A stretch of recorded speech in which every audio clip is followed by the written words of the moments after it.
ኢትዮጵያ ባለፉት ዓመታት ውስጥ የዲሞክራሲ ስርዓት ግንባታን ለማፋጠን ገለልተኛና ጠንካራ ተቋማትን የመገንባት ስራን በዋነኛ ግብነት ይዛ እየሰራች ትገኛለች። ከነዚህ ተቋማት መካከል የኢትዮጵያ ብሔራዊ ምርጫ ቦርድ ተጠቃሽ ነው። የዲሞክራሲያዊ ተቋማት ግንባታን ጥረት በዋነኛነት ተቋማቱን ከፖለቲካዊ ገለልተኝነት ነፃ ሆነው በሕግና በሙያ ብቃት ብቻ እንዲመሩ ማድረግ ሲሆን ይህ ጥረት በስድስተኛው ሀገራዊ ምርጫ ወቅት ለኢትዮጵያ ዲሞክራሲ አዲስ ምዕራፍ ከፋች ሆኖ ታይቷል። አምስቱ ምርጫዎችን ብንወስድ ያስፈጻሚዎቹ ከፍተኛ የሆነ የገለልተኝነት ችግር የታየበት እዚህም እዛም ምርጫዎች እንዲጭበረበሩ ገለልተኛ ካለመሆናቸው አንፃር የራሳቸውን አስተዋጽኦ ያደረጉበት ነው።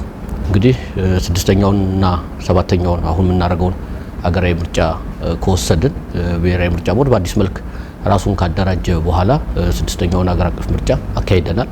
ከብሔራዊ ምርጫ ቦርድ ጋር ተያይዞ የሚነሳው በስድስተኛው የሀገር አቀፍ ምርጫ አሁን በሰባተኛው የሀገር አቀፍ ምርጫ ልናነሳው የምንችል የገለልተኝነት ችግር አልተመለከትም። ሰኔ 14 2013 ዓ.ም ስድስተኛው ሀገራዊ ምርጫ በአጠቃላይ 46 የፖለቲካ ፓርቲዎችን አሳትፎ የጸጥታ ችግር ከነበረባቸው የተወሰኑ አካባቢዎች በስተቀር በመላው ሀገሪቱ ተካሂዷል። ይህም በጊዜው እንደ አዲስ ስራውን ለጀመረው ምርጫ ቦርድ ቅቡልነትና መንግስት ለዲሞክራሲ ተቋማት ግንባታ ያለውን ቀናይነት ያስመሰከረ ነው። በሀገራችን የሀሳብ አልባ ፖለቲካ ቦታ እንዳያገኝ በሀሳብ ልዕልና ላይ የተመሰረተ በፉክክርና በትብብር መካከል ሚዛን የጠበቀ በህጋዊና ዲሞክራሲያዊ አኳኋን የሚካሄድ የፖለቲካ ስርዓት ትልቅ ቦታ እንዲይዝ ለማድረግ የመጀመሪያው ጉዳይ የፖለቲካ ምህዳሩን ማስፋትና ጤናማ ማድረግ ነው።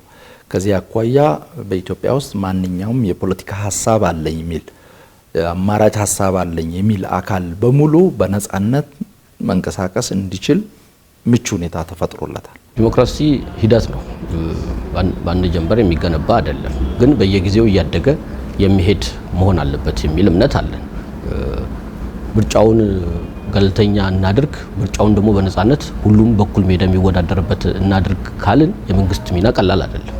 ትልቅ ኃላፊነት አለበት መንግስት። ለሁሉም እኩል የመወዳደሪያ በማበጀት ሂደት ውስጥ መንግስት ትልቅ አቅም ያለው ኃላፊነትም ያለበት በመሆኑ ይህንን ማድረግ መቻል አለበት። በሰው ኃይል አደረጃጀቱም በጋራም ስንሰራ ነበር ማለት ይቻላል። ፓርቲዎች አሁን ምርጫ ቦርድ ሲደራጅ ምርጫ ቦርድ ራሱ ብቻውን አልተደራጀም፣ ወይም መንግስት ብቻ አላደራጀም፣ ወይም ገዢው ድርጅት ማለት የድርሻውን እንዲወጣ ገለልተኝነቱን እንዲጠብቅ የየፓርቲው ጉልህ የሆነ አስተዋጽኦ ነበረ።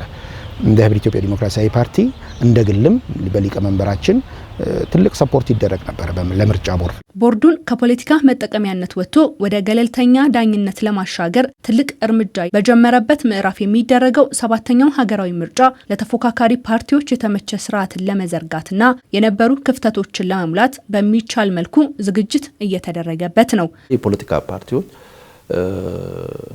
በየአካባቢ በሚያደርጓቸው እንቅስቃሴዎች ችግር ተፈጥሮብናል ሲሉ የፖለቲካ ፓርቲዎች የጋራ ምክር ቤቶች በየደረጃው ተቋቁመው በጋራ ጉዳዮች ላይ እየመከሩ ችግርም ሲገጥም እዛው መፍትሄ እየሰጡ እንዲሄዱ ማድረግ፣ ከዛም በተጨማሪ ቅሬታቸውን በብሔራዊ ምርጫ ቦርድም በኩል ይሁን በሌላ መንገድ ሲያቀርቡ ደግሞ እንደ ገዢ ፓርቲ እኛ ትኩረት ሰጥተን ለዛ የሚመጥን አመራር መድበን ችግሩ እንዲፈታ ለማድረግ ነው ጥረት የሚደረገው። በያዝነው 2018 ዓ.ም ግንቦት 24 እንደሚደረግ ቀን የተቆረጠለት ሰባተኛው ሀገራዊ ምርጫ ከስድስተኛው በብዙ የተሻለና ሀገሪቷ ለዲሞክራሲያዊ ተቋም ግንባታ የሰጠችውን ትኩረት በሚያግዝ መልኩ እንዲጠናቀቅ የብዙ ተቋማት እገዛን ይፈልጋል። በየጊዜው እየተማርን የምንሄድበት ከአምስተኛው ከስድስተኛው ደግሞ ሰባተኛው ምርጫ የተሻለ እንዲሆን ፍላጎት አለን በሁሉም መልኩ።